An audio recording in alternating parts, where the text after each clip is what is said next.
Going live. We are live. Facebook Live. Say hello, everyone. Hello, everyone. Hello, everyone. And bless you.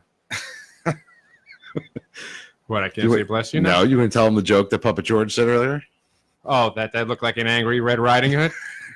And that he thought the red was on the outside, not on the inside? Bastard's picking on me now. All right, you ready? Yeah. 5, 4, 3, 2. Hello and welcome to the Freemasons podcast. I am your host, Right Worshipful Brother George Mudry, and with me tonight, Worshipful Brother Joe. Worshipful Brother Earl. All right, we're going to get right into this. And the first thing we're going to do is I'm not going to, you know where to find us, freemasonspodcast.com. We're also on Facebook, all the pages. I'm not going to go through every single one of them. Joe's turning on. Pulling up the page for questions. My bad. Patreon. If you want to join Patreon, 3, 5, and 7 is the different tiers. Again, I put everything up there. I don't distinguish between each one of them. But join Patreon. You can also join Discord, and we have conversations amongst all of our Patreon listeners, as well as all of us hooligans here on the podcast. Good times. And also, I'm selling shirts. Actually, I just sold a shirt the other day. It's the White Freemasons podcast shirts. I'm selling them. I want to say out of the back of my van. Living in a van down by the river. I'm selling $15. If you want one, hit me up on Messenger, and I take PayPal, Apple Cash, whatever. And I'm selling the shirts. I got a lot of larges, a lot of extra larges. So if you're interested, fire me a message. But why do you look at me when you say extra large? Just looking around the room. What's up, brothers? We got Worshipful Brother Ken Tarwood and Worshipful Brother Dan Sharkus watching us as well.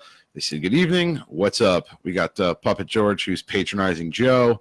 And our commercial later, he'll be patronizing me. But let's keep it moving. So first thing we're going to do is we got some toasts to do. We have 2 more likes on Facebook. Rodney Tyndall and Matthew George. So, brethren, right hand to arms. My right hand doesn't work. To arms. Ready. Aim. Fire. Good fire all. That is really good. Told you. Together, brothers.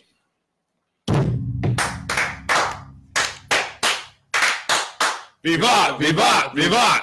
Perfect. I was actually listening to a couple podcasts ago with the Hiram Abiff one where it seemed like Worshipful Brother Ken was having a hard time sitting in my chair and getting the toast right with his right hand. Yes. Yeah, because on the microphone's on your right side, so it takes a higher intellect to figure that out. Well, they only say people with their usually left hands are in their right mind. So. Oh, and by the way, I just want to point out for the record, since you have all been busting on me for months now, I was able to confirm at the monastery this past weekend, I do in fact have a soul. Listen, the head monk told me so. I am just happy that you are in one piece and you didn't get burned. I did not get burned. A lot of Buddhist monks, they set themselves on fire. Joe just has to go out in the sun to get caught on fire. Do they have like a meter? A soul meter? Yes, there is one. You up to a... Well, no, I trusted the head monk. He told me so. As I handed over my check for my stay, you say, "You in fact have a soul, my child." I think it's funnier that you had to ask. Listen, all my friends keep telling me I don't have a soul. There's this little puppet who comes to me in my dreams. You actually told him about a puppet? Oh my God! Okay, could you imagine? I would have called the police on me. Come in here right now. Yeah. They strap you to the chair and make nomine patria. They would have been an exorcism. An exorcism. But I have a vow to wear this for the next few podcasts. So that's all right. Part of the deal I made to keep my soul. Worshipful Brother Ken Tarwood writes, left hand is the tool of the devil. So is foosball. Actually, foosball, the Patriots beat the hell out of the Lions the other day. That was good time. I don't get my 9 or whatever channel they're on my cable network. I don't get to watch any of it. I didn't see the game. Rafferty says I have a black soul. No, you're a pissed off Red Riding Hood. That's all you are right now. You know what? I'm coming back enlightened and peaceful, and this is what I got to come back to. If I wanted to be aggravated, I would have stayed home today. Baptism. Oh my God, it's screwed up. What? What? I don't know what you're talking about. I'm leaving it alone. All right. George Washington's rules for Freemasons in life and in lodge. We've been doing it every single time. Let's see here. The last thing we did was, let's look. The last one we did was a man ought not to value himself of his achievements or rare qualities of wit, much less his riches, virtue, or kindred. A person's value is not determined by what he does for others. A person's value is determined by what he does for others, not what he has received or done for himself. It's pretty self-explanatory. We've done that. The next one, 108. Again, if you want to listen to all these, if you want to hear them all, not just the ones that apply to Freemasonry, you can go on Patreon and you can hear. They're all up there. We did all to, what was it, 110 of them, I think, Joe? Yes. 108. When you speak of God or his attributes, let it be done seriously and with reverence. Honor and obey your natural parents, though they may be poor. That is to say, do not joke about the great architect of the universe. We're going to start this already. This is why Puppet George did a whole freaking commercial on me. That is to say, do not joke about the great architect of the universe, but show him the reverence as a creature does to his creator. Respect and obey your parents regardless of who they are. And that's what we got. Sounds like I shouldn't be wearing a monk's hood right now. Do you know who your parents are? None of them are gingers. So maybe no. That's kind of a tough one, though. Respect your parents, whoever they are. You know what? I was actually going to say that. It depends. Again, I think I even said it on the Patreon. I said that depends on what your parents. If your parents are beating the living hell out of you as a kid, you can't expect a child to grow up or any type of sexual stuff, which is absolutely disgusting. But how would you expect your parents to be able to? How would you be able to respect your parents? I mean, there are bad parents. There are bad parents. The only thing I can think of is in terms of a parental figure. If you do have a positive parental figure in your life, respect them. Yeah. Doesn't necessarily mean have to be your. I mean, I know he says natural parents, but again, we're taking this out of 1768 or whenever he wrote this. I don't know. That one I have tough time with. It is. That one I have a tough time. Funny to think about it. 1768 for bad parents too. Yeah. Yeah, but the things we're talking about probably weren't spoken of. Probably back not. then. So it's a little different context. You're probably talking. You had parents that beat their kids, of course, and some super strict ones. But I mean, beating your kids back then was probably not a big thing. I mean, they used to make you pull a freaking switch off a tree and beat the crap out of you for not doing your chores or something. Probably like prescribed, that. Right. So I mean, there's a different I guess mind frame back from the 1700s. I mean, there are times I thought about just getting a giant paddle and just beating the hell out of my son because he's a pain in the ass, but doesn't mean I'm actually going to do it. But that's all. So that's what I got for George Washington. Sorry for derailing. No, you didn't derail. No, you did not derail. So I had two topics that I wanted to cover. Originally, I was going to talk about the P2 Lodge, but I think that one we need to do a lot of homework on. So I really don't want to touch on the P2 Lodge just quite yet. But the other thing, there's two other topics I had. And one of the ones I had was methods for recruiting people for Freemasonry. And I use the term recruiting very loosely because Freemasonry does not recruit. We can suggest. We don't actually go out and say, here, join us. Here, join us. Unless we know this person to be of good moral aptitude or whatever you want to call it. Yeah, we're not banging tambourines at an airport handing out pamphlets or anything like that. We're not knocking your door saying, have you heard the good news? We don't do that. We don't show up to your door in a white shirt with no tie, button all the way to the top. We don't do any of that stuff. Just making a point, though, that we do kind of, in a sense, recruit. We look for, people of good repute and stuff like that. So, but what are ways to, I guess, bring, and we're going to talk about it, what are ways to kind of put it out there without putting it out there? And the other thing I want to talk about, and this was actually on another podcast's community page, the Winding Stairs. I want to give them a shout out. And a person had asked, do you have to be Christian to take the Royal Arch?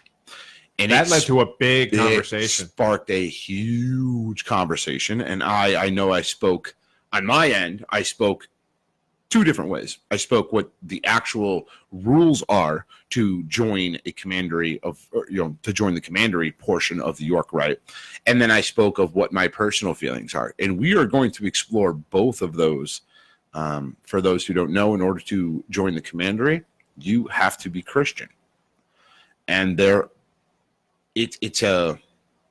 get into it. Mm-hmm. But first thing I want to touch on is we're going to talk about how to, in a sense, recruit people for Freemasonry. In a sense, again, I'm using the term recruit very loosely because some will say you're not allowed to recruit. But how could we suggest or show somebody the door? So I think what you want to do is figure out a way, first and foremost, truly believe that this is somebody that you would recommend to the craft. If you're going to vouch for them, then make sure it's somebody that you really feel can add to the craft and be a good brother. I knew my neighbor for about 10 years before I found out he was a Freemason and before I finally asked him a question.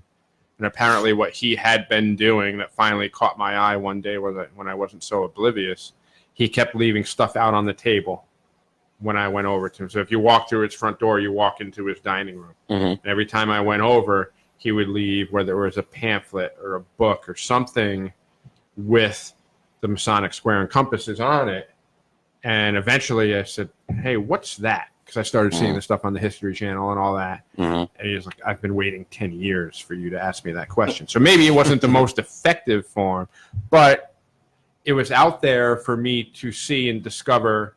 I like to think when I was ready for it. Mm-hmm. I noticed it when I was ready to ask that question. Mm-hmm. So whether it's your ring, or whether it's a decal on your car, or a book you leave out on your table or desk for somebody to see, that's usually a good sign or a good avenue for them to start asking questions. Yeah, I hadn't thought about this before, but I mean, one thing that seems like we ought to all have in the back of our minds is when somebody sees that decal on the back of the car mm-hmm. or the ring and says, "Hey, what the heck is that?"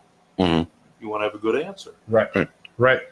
I don't have a good answer. I'm not a big fan of the whole generic, what do you guys do? Oh, we make good men better. What the hell does that mean? Yeah. Like, I've always been, come find out. So a couple of our listeners, go ahead, I'm sorry. No, go ahead. A couple of our listeners, Adam Stoddard, no need to recruit, like Field of Dreams. If you build it, they will come. Rocco throws in Papa George looks like Darth Vader. So do you. James Rafford, I prefer to be the Emperor. I'm power hungry. And I'm pretty sure he doesn't have a soul. James Rafford, he says lapel pins. Greg Schultz had brothers over this weekend and invited a non-brother. Let him know he would be a good fit. So that's what some of our listeners are saying. I've always loved the avenue of showing up after lodge in tuxedo and suit at a public place. You mean like Jimmy's? Like Jimmy's. I've done that. I'm talking about even going out. Maybe I'm not saying go out and drink or get all smashed at a bar, because I'm sorry, bars to me are not exactly the best piece.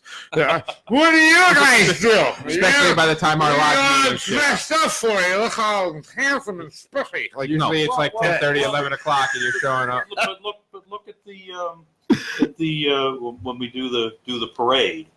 I mean, I can remember. I haven't done it in a while, but I was kind of shocked that as we walked up the street, there were people cheering. Mm. Well, I just couldn't believe it. And maybe that would be a good opportunity if you had the book or the pamphlet to run over and instead of throwing candy to the kids, throw some knowledge at the. I think two things with that. It's a parade, so they're going to cheer regardless. You know, you're walking in a parade. Well, and when you're dressed like me. They all think you're dressed up like me, so they're going to cheer you. Not right now. Well, that was pre-monastery.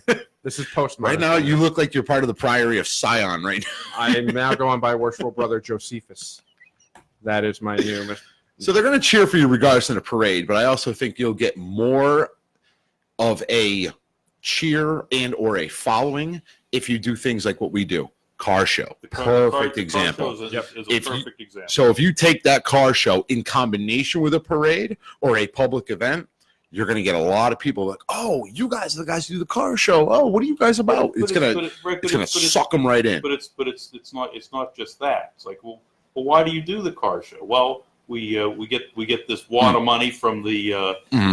It's a funny thing about the wad of money, but and we give it to the car club and to the arts. I just minor digression. I'm the treasurer, so when the money starts coming in, I have people coming from all directions, handing me a wad of cash. I always wear my cargo pants because I stuff all this cash. Side little secret though. They'll come up to me first, and be like, "Here, George, you give this to her." I'm like, "No, just give it to him." You're kidding me. Like, I don't want that. Worshipful brother. Through the hands of the secretary. Hey, I knew about it, right? Strikes fear in the hearts of men. But no, because you know what happens? Like, honestly, people will come up to me with like a $20 bill and be like, "Here, you got to give this to Earl." And I'm like, just hold it. Just hold it. Get the collection, then give it to me. I'll fire through, make a count, then I'll give it to Earl so he can count it, and now we're good. But don't keep coming up to me and stuffing $20 bills in my pocket. Like, I don't know what it's like to be. I don't have that life. I don't have that life anymore. So I let that go in my 20s. But I just blew it. If we're on Facebook, I'm telling them what day I'm gonna be walking around with a huge wad of cash. There's gonna be someone hit me over the head and take my stuff. Be this goes back 2 episodes ago when we were talking about the firearms, right? Lodge and firearms. I'm just saying, like, you can pack it, and then no one's gonna have to worry about it. But getting back on it though, I always enjoyed, and the thing that drew me into Freemasonry was the mystique of it. So when you see a guy come into a restaurant or a bar with a bunch of other Masons, and you're all sitting down, and you got the rings on, you got the suit on, and or a tuxedo, lapel pins, name badges, and everything, it draws attention. Because let's be real, in modern days, not very many people wear suits or tuxedos and walk around like it's normal. Granted, back in whenever the 1940s or 30s, everyone wore suits. So it wasn't an attraction point because it was just something that everybody did. Whereas nowadays, everyone's in shorts, t-shirts, or ripped jeans, very casual. We don't do that as free. After a lodge meeting, I think it's very good that a bunch of Masons get together. It's an amazing recruiting thing. A bunch of brothers get together, even if it's 3, 4, 5. Just go out. People start asking questions. It's an eye grabber because you get people wearing ripped t-shirts, and sometimes you get the females, and you're just like, we're after the males. So who's your boyfriend? Send him over this way. Or who's your husband? Who are you with? Come on, send him this way. But I think that's, to me, is a recruiting aspect of it, is just that public presentation of Masons in uniform. Granted, you cannot wear your jewels and your aprons out in public, at least not in Connecticut. I don't know about unless you have dispensation for it. So I don't recommend going out in full regalia. Might get your ass in trouble, but there's nothing wrong. They don't say anything about a name badge. Right. I wear my name tag everywhere. I have my name badge on. If I'm still wearing my tux, I'll have my past master's jewel on. But other than that, if you're going to take that avenue of recruiting, don't take off your bow tie, unbutton, roll up your sleeves, and look like a smashed bag. Look the part. Right. If that's your goal of, hey, we're going to go out, we're going to grab some food at this restaurant, don't let the tie off. Don't roll the sleeves up. Stay polished. Make it keep it polished until you've made your presence known. Right. Again, I'm more of I like making a scene when I show up. You know what I mean? Like, I want everyone to kind of, especially when I'm doing not all the time. I don't want to sound like, I don't want Papa George to start. Of course you do. I don't want that. It's all about me, no matter where I go. I'm saying, as a Freemason, if I'm going to show up to a restaurant, and I'm part of my goal is, and I do, it's in my mind frame that if I'm going somewhere after lodge, to eat, or even before lodge. Granted, we do Jimmy's now, but if we decide to go, let's go grab a bite to eat. Let's go to this restaurant. I will be prim and proper until I get comfortable where, all right, everybody who's seen me in this place, right. If they were going to ask questions, they would have done it already. Right. Now you can loosen the tie or unbutton the shirt or roll up the sleeves. But prior to that, I think it's very important that either when you first show up, give it 20 minutes. Right? You've been, in a prim and proper suit for X amount of time. What's another 20 minutes? Right. Just leave it on. Now, this is just in the state of Connecticut, and I know there's many lodges across the country that actually have casual lodges where they wear just whatever. In that case, let's just say you're a casual lodge where you don't dress up in suits and tuxedos. There's nothing wrong with wearing a lapel pin. Right. There's nothing wrong with wearing a ring. There's nothing wrong with making your reservation saying Freemason Lodge so-and-so wants to make a reservation for 5 people, and, people, Masonic Lodge, table for 5, or whatever. Even if it's a busy restaurant, just giving an example, and there's people in line, they heard that. Right. Oh, Freemasons, huh? Just suggestions, thoughts that I have. That's all I got. That I can think of off the top of my head at this moment. Well, we've got some comments here. Greg Schultz has added. Many lodges have the ask one to be one or to be one ask one. Mm-hmm. Mm-hmm. He also comments, in a way, not recruiting allows us to get men who are of better character, guys who want to be Masons, not just guys interested in rings. True. I will have a rebuttal to that one. I've always, and again, part of the reason why I said, and I don't want to get too much into detail, but there was some negative backlash on this podcast for some of the antics that we may have done up here. Oh, me? Not you. Not you, Puppet George. One of the things was the swearing, and one of the things was the drinking was a problem. And I had said couple arguments I had to that was, one, we drink at table lodge, and that's fine. Right. And everybody laughs about it. Oh, we were at table lodge, and so-and-so was at a recent table lodge where there were 9 shots throughout the evening. We don't do that many. No. And the swearing. Times it's not even alcohol. And the swearing. You have songs that have swears. You have Facebook social media things that have swears. Swearing is, and then this is my opinion, swearing is just simply words. Is it frowned upon? Sure. But, the best thing about swears is it's just it's become kind of like somewhat of just a normal talk. Granted, the argument to that is, Masons are supposed to be upstanding and everything. Okay, true. I do agree with that. And we have cut back on a lot of things. But one of the things that I had said about this podcast is that we're not trying to recruit people of higher age. We're trying to recruit young guys to come in, listen to this podcast, and be part of it. So the point that I'm trying to drive at is, one of the things I've always said is, if we bring 1,000 people to the door, it's the job of the secretary to first screen them, then the investigation committee to screen them again, and then the lodge to screen them a third time. So in my opinion, yes, I do agree that, we don't just want men who want rings, but that's the job of the investigation committee. Agreed. My job as a Mason on a base level is to bring as many of those people to the door and let the lodge screen them out. And I've made this analogy on prior podcasts. It's like putting a want ad in the paper. Mm-hmm. You're going to get 1,000 applicants for one position. It's your job to get that one applicant, that best applicant. That's part of the screening process, part of the quote-unquote interview process. That's all it is. We're putting a want ad out there. That's all we're doing. And, we're also educating, people about Freemasonry and seeing that we're actually real people. Right. We're not just, we're drink some whiskey, have a beer type dudes. Right. We're not, there's no world conspiracy going on here, except you look clearly like you're out of Star Wars. It is all happening as I have foreseen. But we all like to joke around. We're just normal people, But that's the other thing about this podcast. When have we done a full-blown recruiting attempt on this podcast? I'd argue never. I feel a smart ass commercial coming up.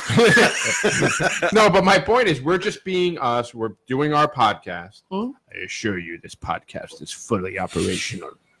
But we're just doing our thing, and that's attracting people. People want to know more just by listening to us. You can't keep a straight face looking at me right now, can you? I can't. I really will can't. teach you the true meaning of the dark side. I really can't. You ruin it. Every time I look at you, I just have you seen my lightsaber? Oh God. No, I'm good. Greg Schultz said, one of the things that drew me to your podcast is that you're real dudes not reading from a script. I hate reading from a script. I hate reading off the computer. It drives me insane. And let me tell you, I catch living hell from certain people who are like, dude, you were completely off on your facts. Right. But part of that is, but they're engaged. And I appreciate that, and again, I'm talking about Mike the intern from the Masonic Roundtable. He's like, dude, man, you're killing me. He's like, I'm listening to it. I'm like, no, that's not, it was Henry Knox. It wasn't, but it, I don't like reading off a script. I like reading from the heart. I like talking from the heart. Yeah. I don't like. I mean, sometimes we mess stuff up. And we ruin it sometimes, brutally ruin it. But that's, in my opinion, that's the funny part. Is when I got to read back, and it's funny to me because I'm listening to it, and then I'm actually like, all right, shit. I'm gonna have to eat crow on that one. But I don't like reading off a script. I like talking about things that I do. And Worship Brother Earl, what do you got? You got any other type of recruiting things? Well, just of the recruiting things. Like things to bring people into Freemasonry, things that are attention grabbers, so to speak. Yes, I had. Besides this.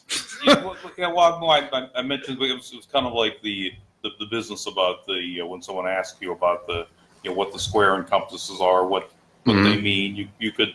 I'm developing my. I hate to use the term because it's kind of oft used about the elevator pitch. You remember hearing the elevator pitch? That you walk in an elevator with somebody and you're going down 4 floors and they go, hey, what's the deal with that lapel pin? And you've got 20 seconds to describe what the deal. So I think that would be important. I think to me the elevator thing I'm not a big fan of. I've heard it before. My big thing would be you want to find out? Call me. We'll talk. Yeah. And you've given them the option to either walk away or listen to your, because I feel like, and this is just me, if I ask somebody a question like, hey, what's that all about? And they give me a 5-minute pitch, I have a very short track mind, and you'll lose my attention in seconds. If I think it's boring, I'm like, all I hear is blah, blah, blah, blah, blah, blah. So I would be more drawn to it if they handed me their card and say, call me. Yeah, the one thing about recruiting, and when the only other time that I was here, we talked about this, is that it was kind of easy for me to become a Freemason because everybody in my family are Freemasons. My father, my uncle, my grandfather, all of them, and I thought it was very cool. The way they operated the square and compasses and all that stuff, and I had always wondered why my father never asked me to be a Freemason, and he was dead, and my mother told me, he wasn't allowed to ask you. So so it's so the mystique kind of grabbed you, not only family, but it was a mystique, correct? Well, but so the no, here's the one thing that did grab you. Maybe this is something you could use to recruit, because my father would we kind of kidded him. I think that's probably why he probably thought it was foolish. But the one thing he would do is you go by a plumber. And they go, oh yeah, Fred, he's a mason. You go by an electrician, Jim there, he's a mason. And we were just kind of, oh yeah, he wants to tell us they're masons. But what he was telling me was that these are people you can trust. Right. That if that guy's a mason, he's a plumber, he's going to treat you fairly. So that's what he was. There was a guy I worked for when I was in between jobs. He was a contractor, and he was actually out of St. John, and reminded me of Santa Claus because he had the white hair and white beard and everything. But he actually, in the back of his work truck, had square and compasses right on the back of his thing. And, most people who aren't Freemasons or don't pay attention to it, they're going to be like, But if I see that in the back of his car, same here. Right. I'm going to make note of that. And if I need a contract, that's the guy I'm hiring because I know he won't screw me. And in this world, you got a lot of people who do some dirty shit. Right. You know, they do some really messed up things. They might take your money and you won't see him for 6, 7, 8 months or at all. But if I see a Masonic logo on the back of his car, I know he's going to do honest work. Right. So I think car logos are a big thing too. There's been many times I'm driving down the road and you just hear beep, beep, beep, beep, beep, beep, beep. I pull up and, you know, it's very difficult for somebody who drives for a living. When people are honking at me in my work truck, it's usually because they're pissed off because I'm going slow. So it's like, are you? Oh, hey, brother, how you doing? But in my own car, I'll think about it. But because, again, I drive a big flatbed truck. I got to do 55. Not everybody does 55. And when they're stuck behind me, you can see them in the rear view just ripping the hair out of their heads, losing their minds. So when I get my own car and I hear somebody beeping at me, my natural reaction or thought process is, what now? Like, what now? Yeah. And then I see them and they're all smiles as they're waving by me. I'm like, oh, hey. And I said, we need to come up with some sort of a honk system so that we can identify each other. Maybe it's 3, 3, and 3, like boop, boop, boop, boop, boop, boop, boop, boop, boop, you know? or something along those lines. But that's all I got for that. If there are any listeners who are watching live that have any other, hey, Link's Risers popped up. Yeah, he just popped up. Greg Schultz added, a Mason is always recruiting by how you live your life, your choices, and who you associate with. That is absolutely true. Yeah, but to actually bring people in the door, I think you got to go a little bit. You got to put it out there a little bit, you know. And it's not wearing a Little Red Riding Hood or Maleficent. I don't know what the hell you're Maleficent? You're really going like...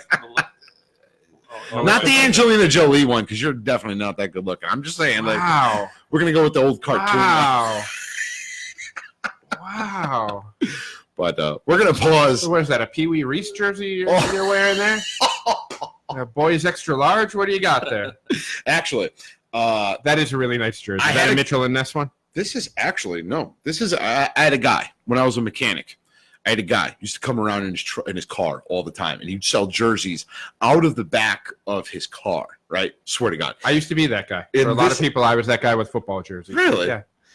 This is actually it's a throwback jersey. Yeah, the old like jersey. Wool it is. It's a throwback Yankees jersey of one of their original jerseys. It's the whatever it's called. Because if you notice, it's not white, like super white. Right. It's almost like a bone or an off-white. Yeah, it's the bone-colored one. And we just figured that was your laundry index. No. Does it have a number on the back or not? I'm not even really good at doing laundry. Does it have a number on the back? What do you mean? No. It's okay. Cool. Just plain. It's a plain. But this is one of the original throwback jerseys of the Yankees from like the 1920s or something. Yeah, I agree. But, Murderer's Row kind of thing. Greg Schultz wrote Smedium. All right. Nicely played. I have to throw them to their little banter back and forth the last podcast. Joe and Greg was hysterical. That was funny. Especially when he dropped it. He goes, F you, Joe. I read that when I got home. I was fighting on I freaking died. But we're going to actually pause this. We're going to keep the live going. We're going to pause it. We're going to take our break for our commercial break where Puppet George is going to let me have it. And we'll be back. So stick around. All right. 5-minute break because I got to get these headphones off my head because they're killing me. And I take a diuretic. There you go. I use prunes for that.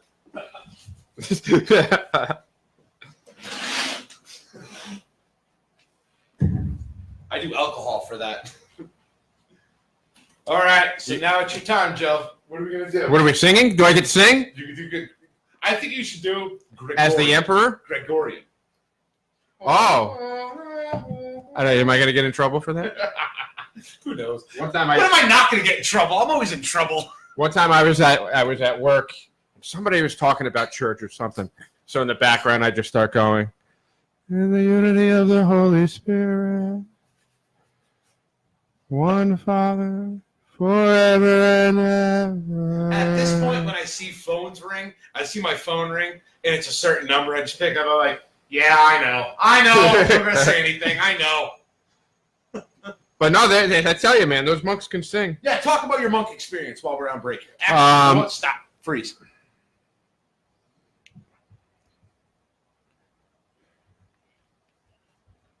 We're going to talk about it, and I'm going to record you. Let's talk about your my monastic retreat. Your weekend monk monastic retreat.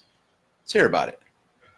It was a great experience. First and foremost, it's a great experience for anybody looking for some peace and clarity. It's a very rewarding experience. I will tell you, it's hard. It was harder than I thought it would be. To shut up? To be silent, to have no real conversation with anybody for almost 48 hours. It's hard. And it's not like, oh, well, I'll sleep like 15 hours of it. You're up at 3:30. Church starts at 3:30 a.m. Yeah, I'd never survive. You get up at, well, you don't really have a choice. The bells are ringing, man. Bells are ringing. You're not going back to sleep. It's like boot camp all over again. It's kind of, in a way it can drop be. Drop your socks, grab your socks. But I tell you, for the first, I equated it to anybody that's ever run a race, whether it be a 5K or longer. No matter how prepared you are, no matter how much training you've done, the first half mile always stinks until your body gets used to it, switches from anaerobic to aerobic, and then you kind of settle into a rhythm. Right. The first couple hours being in solitude, you start to almost freak out a little bit. Really? And then you just hit your rhythm and you accept it and you go with it. Because I mean, I'm a polite person. I see somebody walking down the hall. I like to say hello. I like to say something. You're not supposed to. You're supposed to strictly observe silence. So simple things like that you take for granted. But then one of the things that I learned from it, and I'll get a little serious here, things like, everybody always says actions speak louder than words. There are certain things that are universal. Generosity, kindness, friendship. You can show those things without talking. Like there's a brother that dropped a glass. And I went and helped him and made sure he wasn't cut. And then he just gave me a pat on the back when we were done cleaning everything up. And then we walked away. Train's here. He trains here, same time every day. Like it's on a schedule. But that's what it taught me, that there are certain things that are universal, and a lot of them are tenets that we preach in Freemasonry of friendship, brotherly love, charity. Just out of curiosity, how much did this cost? It's $100 a night, so it's $200, of which you pay $75 as a deposit, and you pay the other $125. Is it every weekend, or is it just? They do it just about every weekend. There are other ones that are a week long, or the 5 days during the week, which I'm not quite ready for that. But you get your own private room, private bath, 3 meals a day. I learned the difference between supper and dinner. Oh, there's a difference? Dinner just I thought supper was just an annoying word that people used. So no, supper, here's a little knowledge for you. Supper is your evening meal. Dinner refers to the largest meal of the day. Dinner can come at any time. And in this monastic lifestyle, dinner is lunch. That's your largest meal of the day. That annoy me. Supper? Well, I found myself using that in the 2 days I was there. I'm now speaking their language. But it did teach me, it's amazing the thoughts that you have and the things that you can think through when you have no distractions, when you don't have a cell phone, when there's no noise, when you're just left to your own thoughts. Oh, God. You might struggle with it. My brain constantly goes with thoughts, and that's a dangerous place to go. I hate my brain. I really do. But here's the thing. That's why I drowned it with alcohol. But it's the reason why it's set up so that, to give you an idea of what the day is like, the day in the life of a monk. They give you a schedule so you know what's going on. So you kind of know when the bells are going off. Right. I love the first line. Set your room alarm clock and rise when you wish. Okay. That's the first line. 12 o'clock sounds great to me. Vigils, 3:30 a.m. Oh, come on. And I may get this. It's either Lauds and Mass or Louds and Mass. 6 a.m. Louds. Louds and Mass starts at 6 a.m. during the week, 6:40 on Saturday and Sunday. Do you sing in church? Or you got to shut up? The monks sing. As good a singer as I am, sometimes I leave it to the experts. I'm just an amateur. That's what I was driving at. Brother Dan said that I have a voice like an angel. Yeah, he meant that like out of the movie Step Brothers. Or maybe Angel of Voice Death right now. Angel. You have breakfast 10 minutes after Mass, and you go back to your room, and then there's like this intricate bell system where there's like little bells outside each room, and they hit a button and everything. I don't mean to interrupt, but I'm thinking of Step Brothers. Remember when he comes in the room and you make the bunk beds? He squashes them and he goes, "Oh my God, Mom, Dad, come! There's so much blood!" And he has like a cut on his leg. Let's see. So then you have after breakfast, both days there are time for conference where you get to go, and there's one monk that's allowed to speak to you for that retreat. And you're allowed to talk and you back. can set up a time and speak to him. If you want confession, he'll give you confession. If you want to ask him what he thinks of Puppet George, like whatever the meaning of life. So I did that on Saturday. And I sat with him for probably about an hour. Wow. I was very curious.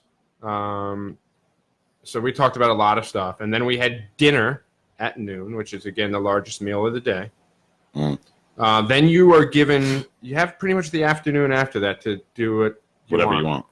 I read a lot. I went for a lot of walks. The grounds of this place are absolutely I doubt beautiful. the Kybalion or the Emerald Tablets of Thoth were probably allowed to be on your reading list. I did bring a book on esoteric Christianity, and primarily about the Gnostics, that I intended to read. However, I was perusing the library that they have there, and found this book on the contemplative prayer or centering prayer. Oh, that's what you sent the picture of in Discord. Yes. If you're interested in seeing it, it's on Discord. And I really got roped into that book. I ended up buying it because I couldn't finish it in the time that I was there.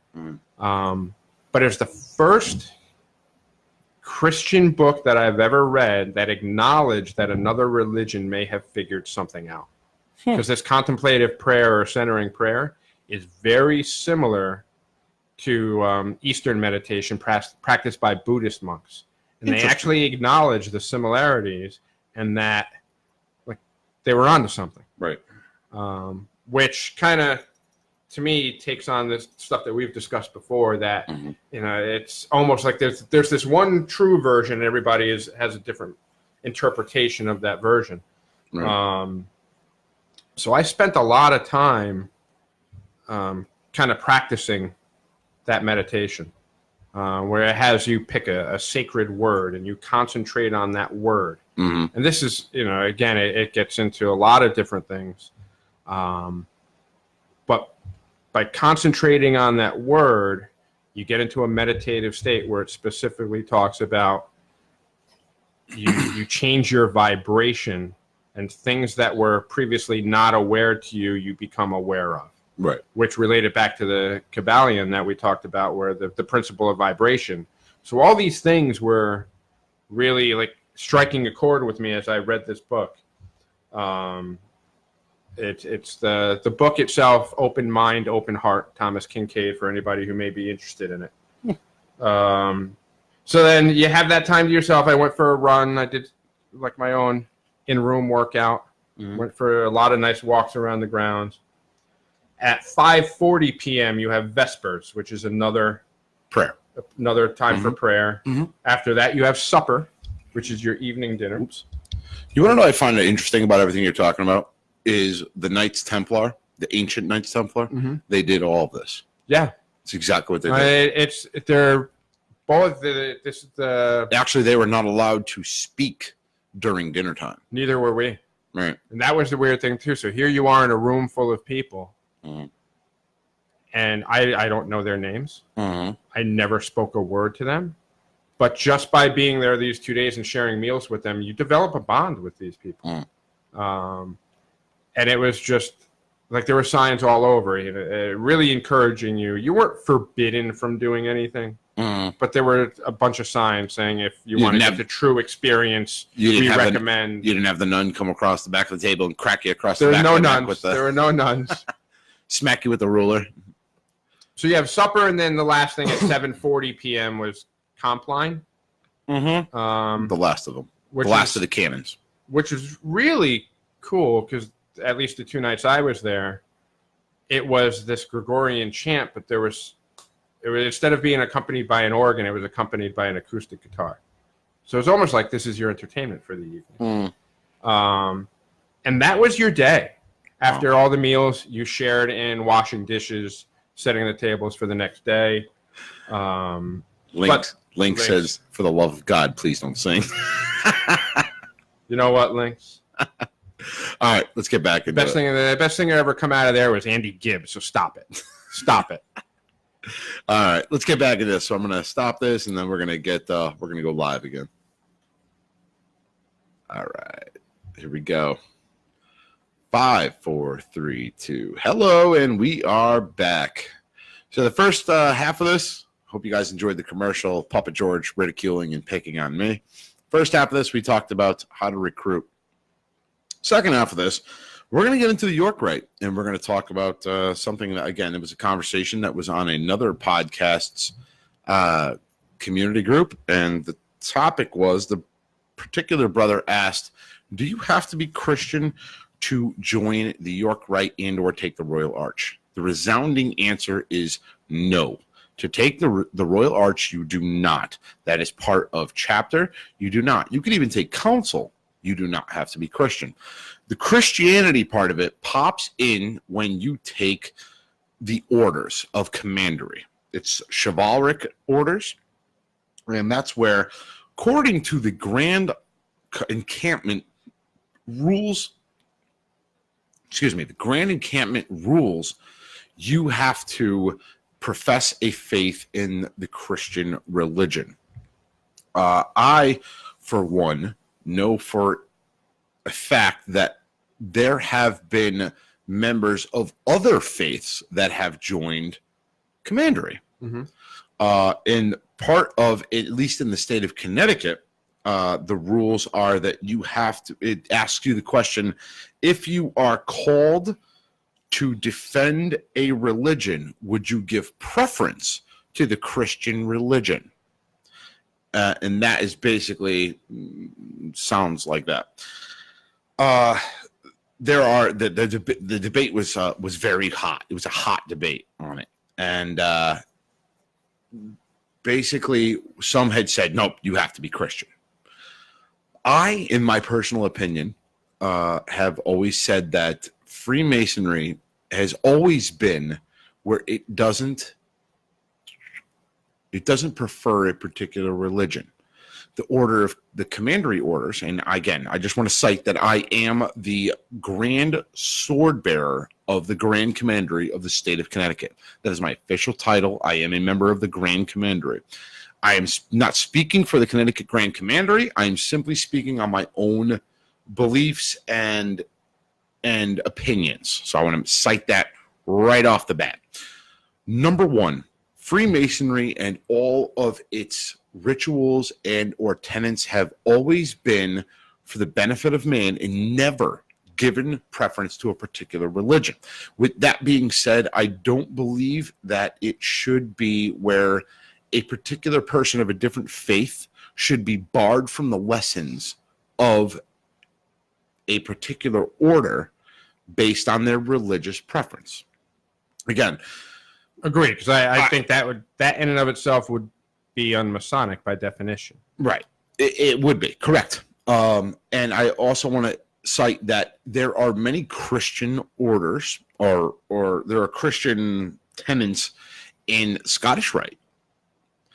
It's not a matter of your religious preference, more of a fact of the lessons that are taught in each religion. Again, there's nothing wrong with having maybe in the Quran, which is the Muslim, if there was a degree for the Quran, if there was a chivalric order of the Quran, should a Christian be barred from that as well? I would say no, because the lesson is still in there regardless of the religious background to it.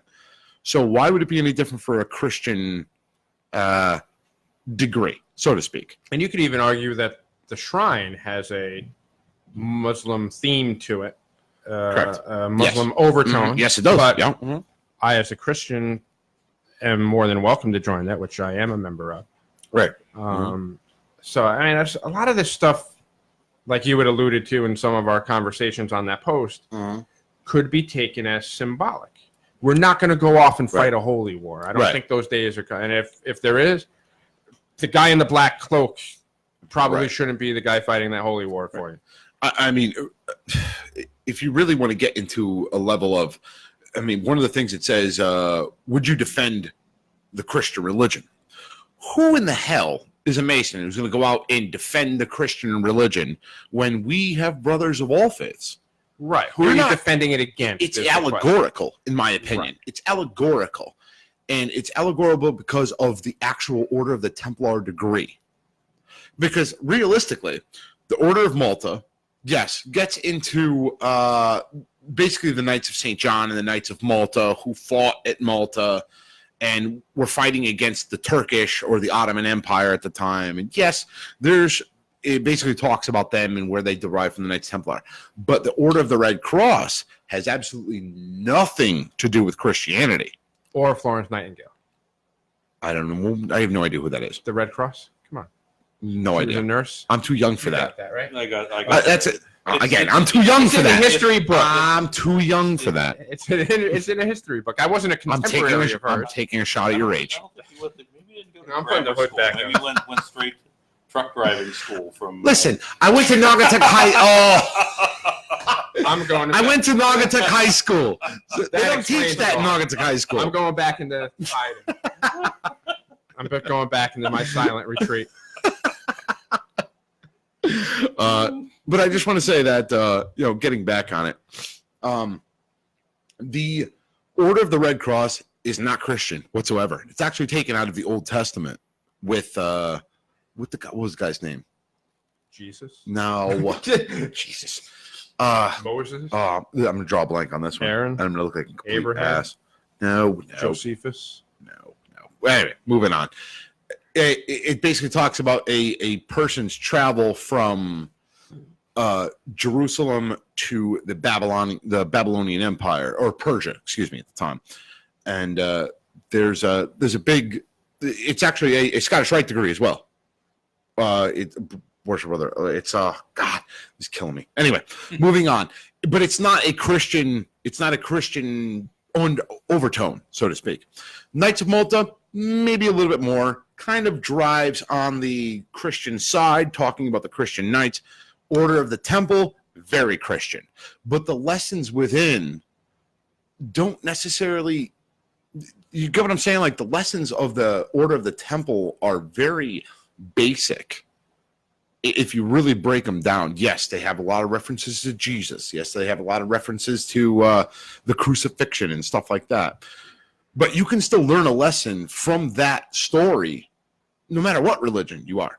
So I have always been one that it's allegorical, and that's what it means. It's an allegorical lesson.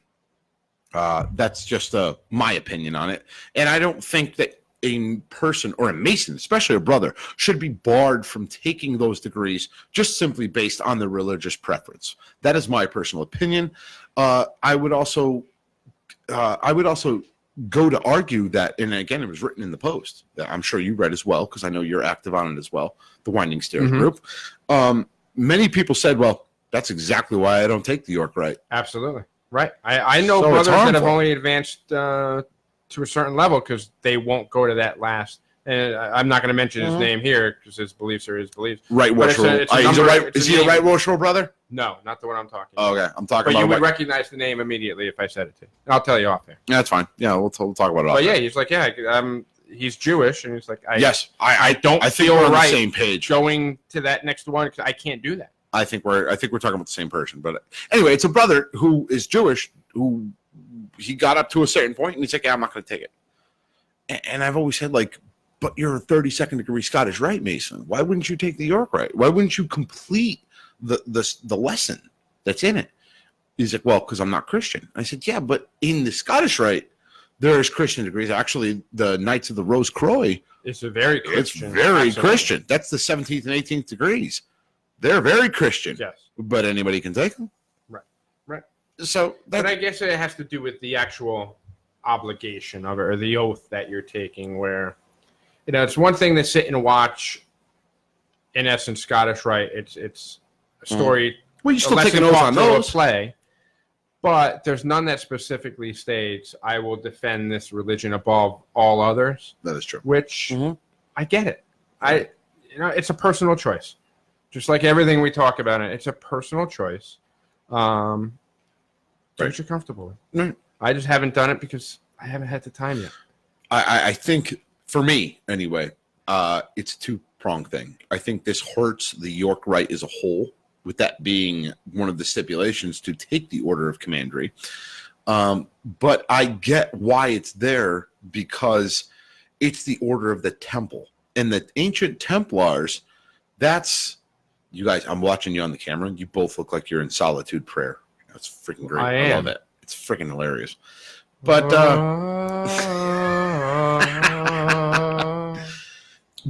honestly, I'm negotiating for Chinese food. No, that's fine. No, you got to negotiate. You have to negotiate.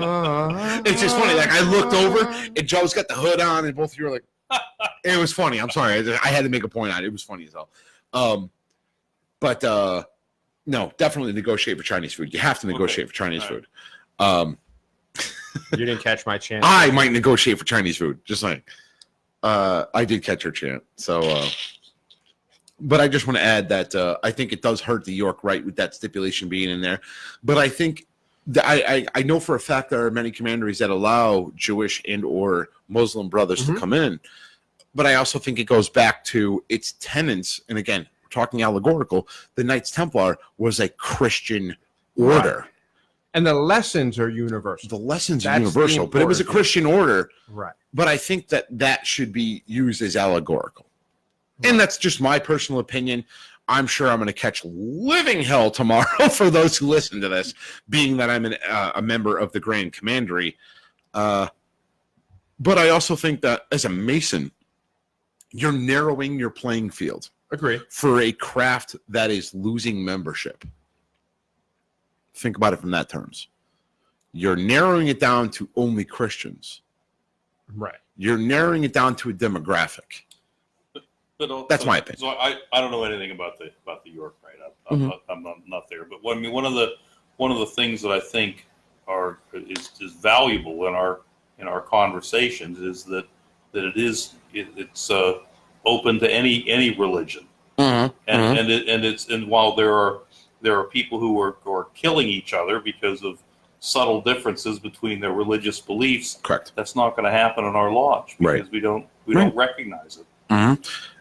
And actually, if there ever was a case where you'd have a Mason who had a problem with somebody who was a different religion, you can be brought up on Masonic charges and thrown out for that. And you should. Right. And you should. That's what we. I have a guy at work. I have a guy at work. He's a Muslim kid from Syria. And he was American, was born in America, went back over to Syria, lived there for a long time, came back to America, and he lives here now that I work with. And he is a good dude.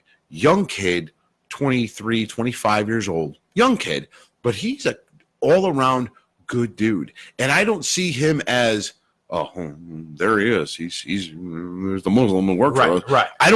I don't even see that. Like, I don't even see that. Then, there's a good person. He's just a good guy. Like this, actually, I work also with black guys as well that are just good people. I break their balls. As a matter of fact, I've actually made the joke that I get along better with the Muslim and the black guys than I do with with white people. And it's funny. Like, so you started, that sounds like a joke. A Mason, a Muslim, and a black guy walk into a lumber yard. But that's the world every day. My point is, judge people, and people should be allowed to join Masonry based on, and they are allowed to join Masonry, based on their good works, not their race, color, credo. It's extremely important. It's very good. That's one thing I think Freemasonry has taught us is to look beyond those right. labels and stereotypes and somebody's outer appearance. You look to find a good person. I wish people did this on a very high level. I mean, you can take it all the way up. And again, we're Freemasons. We don't get political, but let's get political real quick. Oh, boy. You have Republicans and Democrats, and you have Republicans and Democrats in this country who cannot stand one another. I've actually, as a person, I've learned to listen. I am a very good listener. I shut up more than I listen. Yes, again, made this comment before. I talk a lot in this podcast, but I listen a lot outside of this podcast. Both sides make good points. Yeah. And when you close your eyes to the other side of the story, you're missing something. Again, I'll get political. Good guy I drive with, I've worked with. He was a partner for me when I worked at work. And again, I'll flat out say it. I'm pro-Trump. I'm a Trump supporter. I voted Republican. This particular guy was a Democrat. And we were kind of going back and forth, just talking on a generic level. It was not bad at all. No, it's a healthy debate. It's a perfectly healthy debate. Yeah. And and one of the things he had brought up was make America great again. And I said, well, he means make America great again. Well, it's slogan. It's a great slogan. He says, when was America great? I mean, America has always been great. But he's talking about when was America great before? Like, was it when we had slaves? Was it or even segregation? Or segregation? Right. When was it great to begin with? Like, what are we talking about? Verify where your jump point is. Right. Are you talking about the Revolutionary War? Are you talking about the Civil War? Are you talking about and I thought about it, and I'm like, God damn it, he's right. Like, what does he mean by that? Like, what exactly does that slogan mean? Right. Not that America wasn't always great, because again, I'm a Marine. I am very patriotic. But to actually, for those who are not patriotic, but those from a different point of view are looking at it, what is he talking about? Right. So it was it kind of opened my eyes a little bit, like, wow, like, well, that's a good damn point. Right. So just something, it's food for thought. And again, I'm bringing this all back into Freemasonry. This is what makes Masons great, is that they think about these things. They debate these things in a healthy environment, in a lodge, not politically. But I'm just saying, like, there's a meddling of ideas in different points of view about things, not so much religion, and or again, I want to make perfectly clear that in a Masonic lodge, there's no speak of politics or religion whatsoever. But Freemasonry is a nice base where everyone can kind of talk about different ideas. But it's so the one thing that I think it's very prominent in our news and whatnot is that it's so hopelessly polarized, and it's either my way or there is no other way. Right. Whereas you can't have that, because there's half the people who have varieties. You have to listen. Right. And that's what there's no such thing as total. And that's one thing I love about Freemasonry, is that there's a lot of ideas and things that are talked about. Again, not so much religion or politics. We kind of leave that outside the door. Right. But we've had conversations outside of lodge, not during an active lodge, but we've had conversations about things like that. And that's one thing I enjoy. Well, I thoroughly enjoy it. People listening. Keep it going, fellas. I'm here. It comes from mutual respect. You have to get to a point where there's mutual respect. I mean, by no means do I consider myself a devout Christian or a devout Catholic. But my purpose of going on this retreat was to seek knowledge, to gain an experience, to maybe tap into something that's consistent with my Masonic journey. But it doesn't necessarily have to be a Christian or a Catholic journey. But it's seeking out knowledge. And somebody asked on Discord, what was the biggest thing I took away from this retreat? It was this other form of meditation that was prior to this wasn't known to me. And that was a big takeaway for me. But if it were a Buddhist monastery or temple or a Muslim mosque or something that offered me the same type of thing, I would be open to that same experience because it's a journey, a quest for knowledge. I have a very close brother of mine who's a Mormon. And I asked him a ton of questions because, again, it's just seeking more information, seeking more light. You draw your own conclusions. You take away from it what relates to you. But it's hard to form your own opinion if you don't have all of the, or a good, you're never going to have all the information, but a good amount of information to base your opinion on. Right. Or to base your beliefs on. And again, you're going to have people who take an opinion in a positive way, and you're going to have people who take it in a negative way. Right. Getting back onto, and I'm kind of playing off of Brother John Gates. He said it's a broad enough statement where it can apply to almost everyone in every way or another. Everyone has a different view on great. That's absolutely 1,000% true. You have to understand that some people are going to take it in a negative way. Right. And it's not so much a I'm right, you're wrong. And we have a very polarized, as Worship Brother Earl said, we have a very polarized idea of what's right and wrong. You know, I also want to just say on a couple things. Well, okay. I want to say go a couple first, and things. then I have something to say. I just Speaking wanna- of worshipful brother John Gates. I just want to say this on two things. I am not a hardcore Republican. I have actually been independent.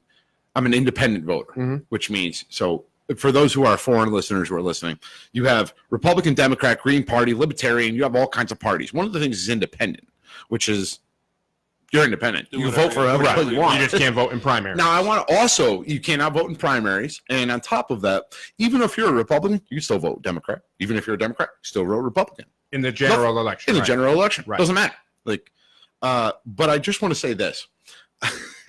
And I make this joke all the time that I am not a hardcore Republican, so I don't want people to think this. I'm more of, I put my faith in the guy who's running. Okay. For instance, when George Bush was up against Al Gore, I went with Al Gore. Why? Because I thought George Bush Jr. was an idiot. Turns out I'm right. You were right. You were right. When Obama was running against McCain? No, the first guy. Mitt Romney? No, the first guy. It was McCain and then Romney is who Obama. No, that was another guy too. Wasn't there? No. No, I think No. you're right. Okay. Well, either way, I voted for Obama because I thought the other guy. I voted for Obama. I thought the other guy was an idiot. And I voted for Trump for the And I voted right. So I For again, the I just record, wanna- those keeping score, I wrote in John Kasich as my presidential. for the next election though, I'm definitely writing in Puppet George. You know what? He might get like 7 votes. Hey, bitches! But you brought up Worshipful Brother John Gates before, so I just wanted to give him a shout out for 2 reasons. One, he's a past master of Ashlar Aspetuck Lodge number 142. He also posed a question a little earlier that you conveniently glossed over. I actually didn't even see it. I apologize, Worship Brother John. Aren't you 30-something, Worshipful Brother Joe? He thinks I'm in my 30s. Wow. Yeah, so take that. When you see him, you need to buy him something. I'll see him probably this week if he takes me out for a beer. But Worship Brother John Gates, he needs to pay for that comment because no, he's like, what are you? Again, 47, right? 46 3/4. Okay, so I was Yeah, I I'll be 47 I was being in serious. October. I wasn't being. No, I'll be 47. I wasn't being in a October. douche about it. This time. This time I was not. No, aren't you 30-something, Worshipful Brother Joe? Thank you, Worshipful Brother John Gates. I just turned 37 2 days ago. But you're the height of a 12-year-old. Hey, listen, I always make the joke. I made it. Really, that was a good one, actually. Right, thank you. I always made the joke. Hey, I made it past Jesus. Well, that's what my mother was giving me a hard time about Instagram one day. And I'm like, Ma, like I've got like 250 followers. Jesus had 12. And then I get uninvited from an Easter dinner. Oh my God. Like, he had 12. I got like 250. That was pre the podcast, too. All right. So I want to start a new segment. And this was actually suggested to me by a friend who said you should do a top 5 at the end. We should do a top 5. So we actually kind of touched I hate on when you spring these on us without any warning. I love it. I hate it. Top five things. I think I'm going to start off with top 5 things that annoy us in a general sense. So who wants to start it off? Top 5 things that annoy us in a general sense as individuals. So I'm going to turn it over to Worship Brother Earl first. Top 5 things that drive you insane. Don't say secretary. I'm in general, so it doesn't have to be Masonic. Doesn't have to be Masonic. Okay. In general, top 5 things that annoy you. You want me to generalize it more? No. All right. You're just having a hard time narrowing it down to 5. Yeah, Gingers and black hoods.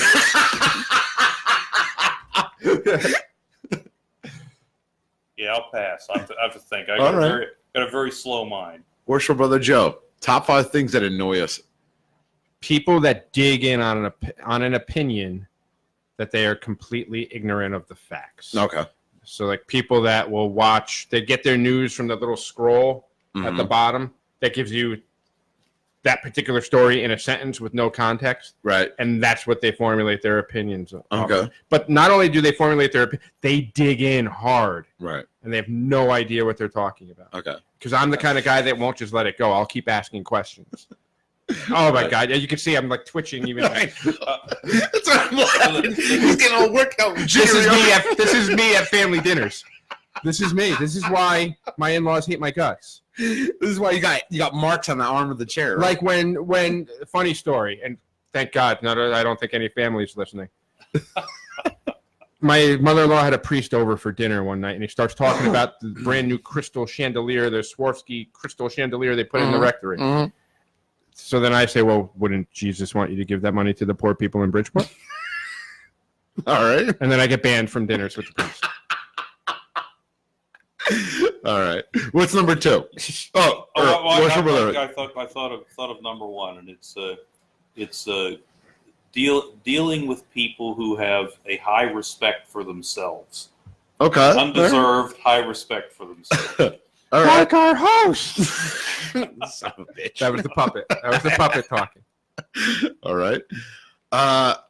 Okay. So that's. Are we going to do 5 for each one of us, or are we just going to do a whole? Let's just keep going until we run out. Let's just go. There's a lot of things that really. I'm thinking if any of my family's watching, they're going, Dad, why can't you have hundreds, thousands of things that annoy you? Why I thought of another one.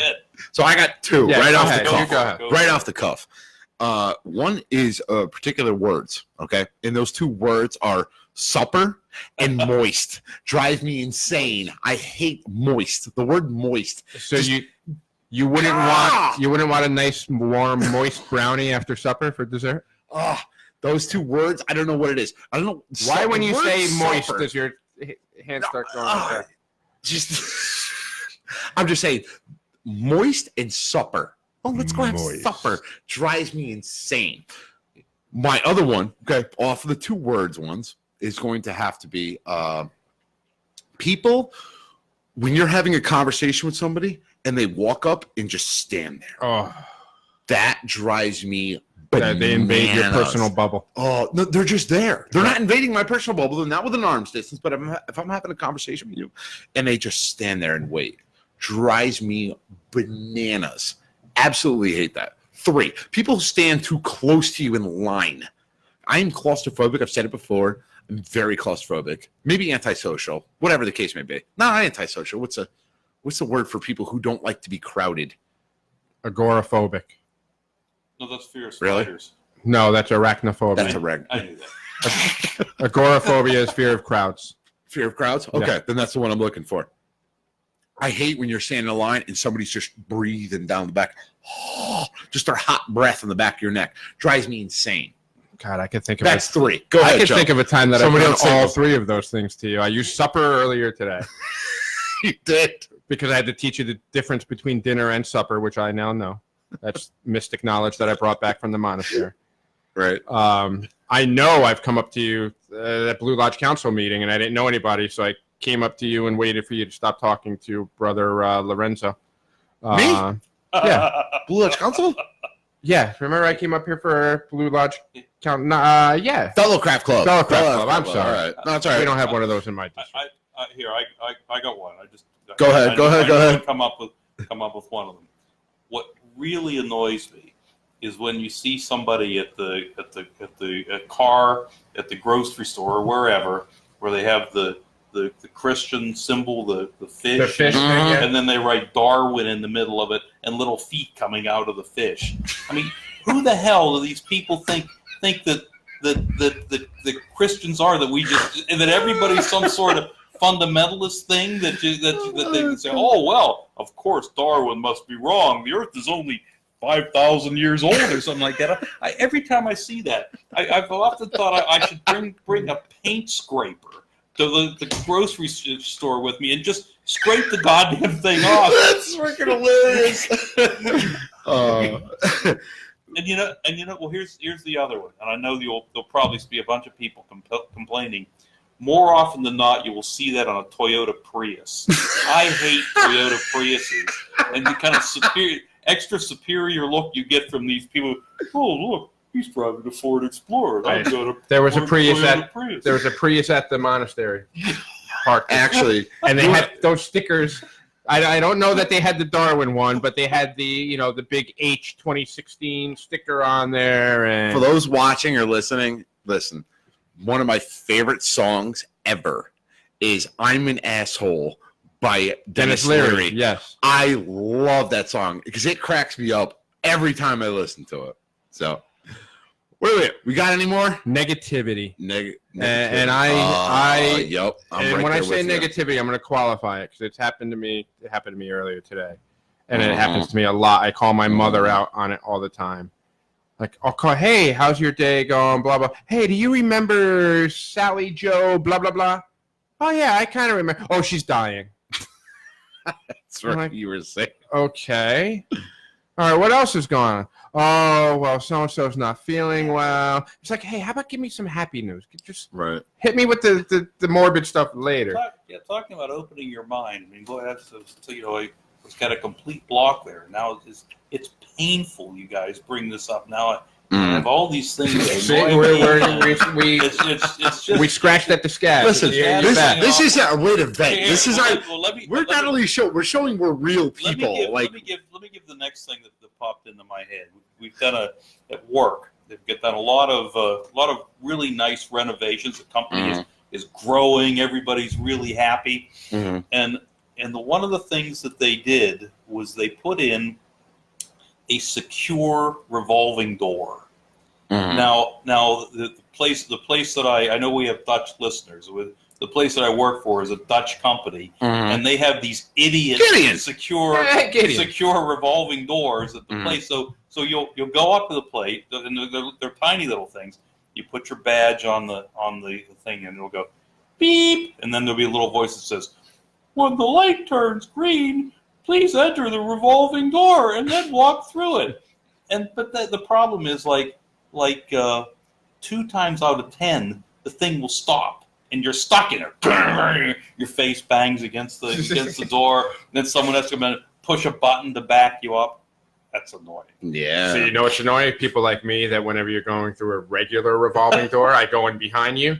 And as soon as you're walking, I grab that handle from me and jerk it back. I think I do that every time I go through a revolving door. Every time. I'm that guy. Waterbury Hospital has a sensor that if you get too close to it, it'll stop. Oh, Waterbury Hospital. Holy crap. I spent a tremendous amount of time in I love Waterbury actually Hospital. like walking slower than the thing spinning so that it stops. And you see the people on the other side of it losing their mind. That's me. All right. What do you say? We lock this up. All right. We've had some fun at the end here. Let's close it down. For the Freemasons Podcast, I'm your host, Right Worshipful Brother George Marjorie, signing off. Worshipful Brother Josephus, signing off. Worshipful Brother Earl. Have a good night. Have a good night, everyone. Hey, you're an ass. You should put that as the end of the podcast. That clip from History of the World. Hey, Josephus. Oh. Hey, motherfucker. Gregory Hines. No, you don't. I never shut the live. Oh, my bad. Have a good night, everyone. Good night, everybody. Sorry, censors.